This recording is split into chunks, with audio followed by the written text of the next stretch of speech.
porque bueno, ya bien sabemos que se va a dar un sincretismo. Esto era prehispánico. 9 escalones, 9 mundos. Hasta ahí estamos hablando de lo que es prehispánico y ahora a la llegada de los españoles. Voy a hacer aquí, vamos a intervenir tantito antes de darles a conocer los 9 mundos. Cuando llegan los españoles, sabemos que no nos quitaron una costumbre ya, sino que la fueron paulatinamente, la fueron adecuando a la religión católica. Y dijeron ofrenda, correcto, seguimos poniendo la ofrenda, pero solo con 3 escalones. La ofrenda católica tiene 3 escalones. Uno que significa la iglesia militante, que somos los bautizados. El segundo, la iglesia purgante, los que ya fallecieron pero que están en el purgatorio, limpiándose de sus pecados. Y el último escalón, la iglesia triunfante. Los que ya avanzaron. Los que ya están en la presencia de Dios. Y bueno, yo les decía hace el martes, para ser más preciso, tuve la suerte que el maestro Ángel Luis Mesa, mi retoño, allá en la secundaria me hicieron el favor de invitarme y fui a dar pláticas a muchos grupos. Y les decía yo una cosa, conozco, pero lo que más me interesa, como naulinqueño, pónganla de 3, pónganla de 5, pónganla de 7, pónganla del número de escalones que quieran, pero pónganla. Y yo era mi pregunta, decía, ¿por qué 9? Y otros la ponen 7 y otros las ponen absolutamente sin ninguno. Claro. Y qué bueno, porque todo tiene una razón de ser. Prehispánica sería de 9, católica de 3.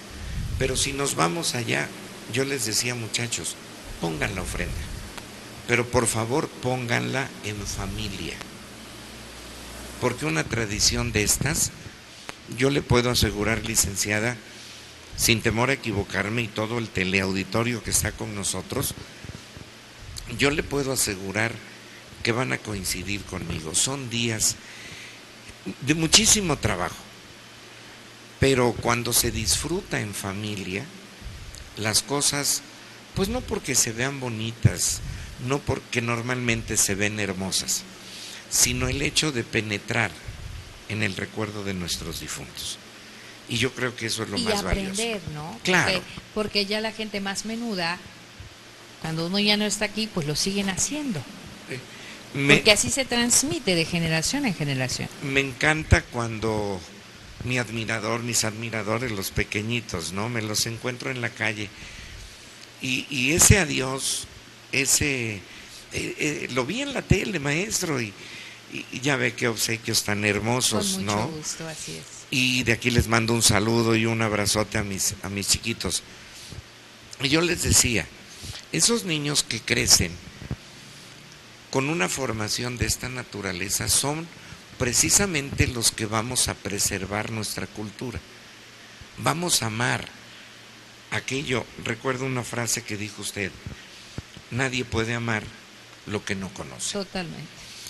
Entonces, bueno, yo quiero lo mío, por eso me ha gustado y me ha interesado buscarlo. Y de esa manera quisiera que todo el teleauditorio se empezara a enamorar de esto, que les puedo asegurar que es fantástico. Primero, me vuelvo a regresar.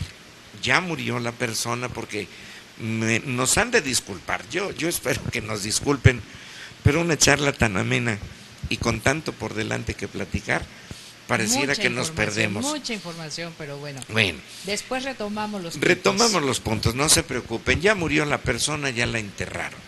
¿Cuál era el primer mundo? Y aquí van a saber por qué el perrito. El primer mundo se llamaba Izcuintlán. Ese era el primer reto. Y viene precisamente de la raíz escuintle, que es el perrito. Y este era un lugar donde tenía que cruzar un río un río caudaloso, un río difícil, pero aquel perrito le va a servir de guía, no solo nada más para ese río, sino para los 8 mundos restantes. Y dice el códice Laubin que si el amo había sido, que había querido a su perrito, que lo había consentido, etcétera, etcétera, no solo lo guiaba, el perrito lo pasaba en su lomo nadando el primer. Me ha dado usted una muy buena noticia, yo adoro a mi perro. Al perrito, al Ronnie. Entonces dice que era el primer mundo y era pasado en el lomo del perrito, porque de otra manera el alma se iba a ahogar. Si no lleva un perrito no puede pasar ni siquiera el primer mundo, mucho menos va a pasar los demás. Entonces este era el primer reto. Por eso ve que para las culturas mesoamericanas, el tepezcuintle, el techichi, como le dicen en algunos lugares, o el escuintle, todo mundo trata de tener su cachorrito, porque es un remedio de aquello, de que si tengo mi cachorrito me va a ayudar. Sí, porque lo acostumbra a decir la gente. Claro. Tienes un perrito y es el que te va a llevarte en ese camino, ¿no? No, pero no sabíamos bien el porqué. A fondo el porqué. Pero además les quiero decir, me voy a adelantar mucho. En los días de preparar la ofrenda hay un día para el perrito. También, donde se le debe de poner su comidita al perrito. Pero eso más adelante para que se queden así picaditos y digan cuándo, cómo. Pero bueno, pasaba el río, aquel río caudaloso, llegaba al otro lugar y se va a enfrentar con el tepetl Monamician, que quiere, esto en náhuatl, y les pido una disculpa porque sí está un poquito complicado leerlo, pero esto quiere decir que eran los cerros que chocan, los cerros que se juntan, y que el alma tenía que esperar el momento propicio, porque si se atravesaba en un mal momento, lo despedazaban esos dos cerros. Y entonces, bueno, el perrito era el que, con ese sentido tan especial que tienen, pues le indicaba en qué momento, pues tal vez tendrían que correr los dos, porque de lo contrario eran despedazados. Ojo, el alma sufriendo después de la muerte, purificándose probablemente, y más adelante esta purificación, la vamos a sentir y van a ver por qué. Pero ese era el segundo mundo que tenía que cruzar. Ya nadé en el río caudaloso, ahora esos cerros, que si no los sé pasar me van a hacer pedazos. Llevamos 2. El tercer mundo es el que se conoce como Iztépetl, o cerro de obsidiana. Era un cerro que tenía, lo describen, con miles de navajas de obsidiana.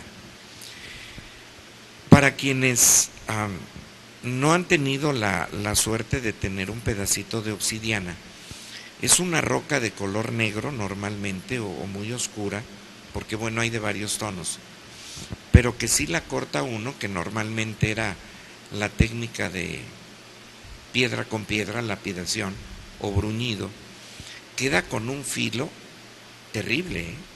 Se corta uno, pero fácil.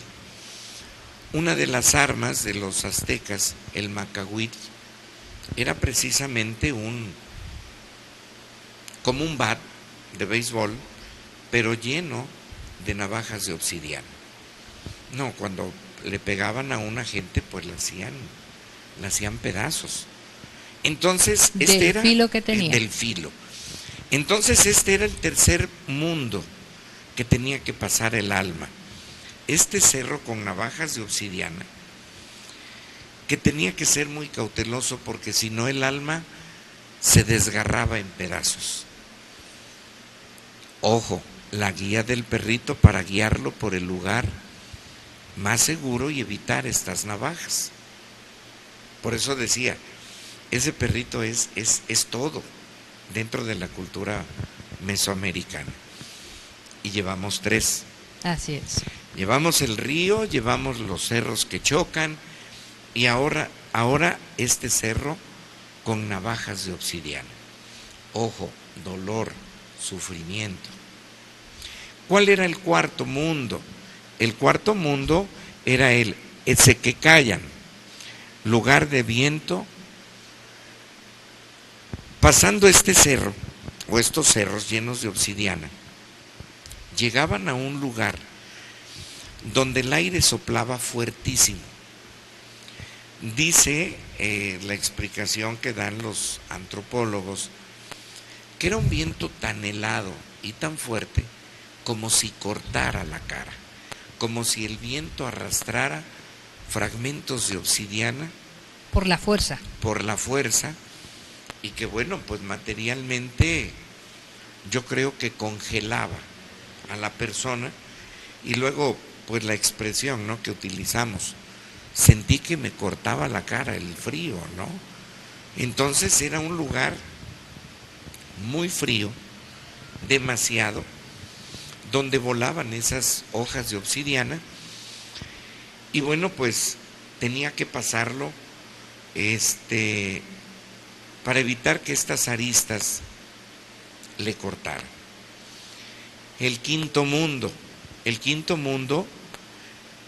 era el Pancuecuetlayacan, el lugar donde la gente vuela. Había muchas banderas, en este lugar había muchas banderas, que indicaba que iban a entrar a una zona totalmente desértica, un desierto. Y bueno, si nosotros vemos en un desierto, yo nunca he estado en uno, pero bueno, los libros dicen que en el día son temperaturas altísimas, pero en la noche son temperaturas muy bajas, que lo mismo puede morir de ese exceso de calor O de ese exceso de frío. Una prueba más. Esas banderas lo indicaban y bueno, había que pasarla, pero con ese riesgo, o se moría del calor o se iba a congelar el alma. Yo me quiero imaginar, porque bueno, nuestros paisanos, algunos que han cruzado la frontera, lo que nos decían, que normalmente de día se refugian en algún lugar y caminan de noche, pero el caminar de noche engendra muchos peligros también, no solo el frío. ¿Por qué caminan de noche? Para entrar en calor. Pero bueno, pero no saben con qué se van a encontrar. Correcto. Entonces, ahí está otra prueba más grande. ¿Qué pasaba en el sexto mundo? Era el Temimiloayan. En ese lugar era un páramo donde salían flechas de todos lados. Dice la explicación que dan los antropólogos que probablemente eran las flechas perdidas de las batallas, o a lo mejor entes o almas que quizá Mictlantecutli ponía para probar la valentía del alma, ya no del cuerpo. Y entonces, bueno, eran lluvias de flechas las que caían y tenían que ser o muy veloces o muy astutos para poder esquivar esa lluvia de flechas. Entonces, sigue sufriendo el alma. ¿Cuál era el séptimo? Era el Teyoyocualayan, lugar donde, en este lugar, había fieras, y que si el alma no tenía cuidado, si el alma se perdía, se iba a encontrar con fieras, a lo mejor con un leopardo, a lo mejor con algún animal, y le iba a arrancar el corazón.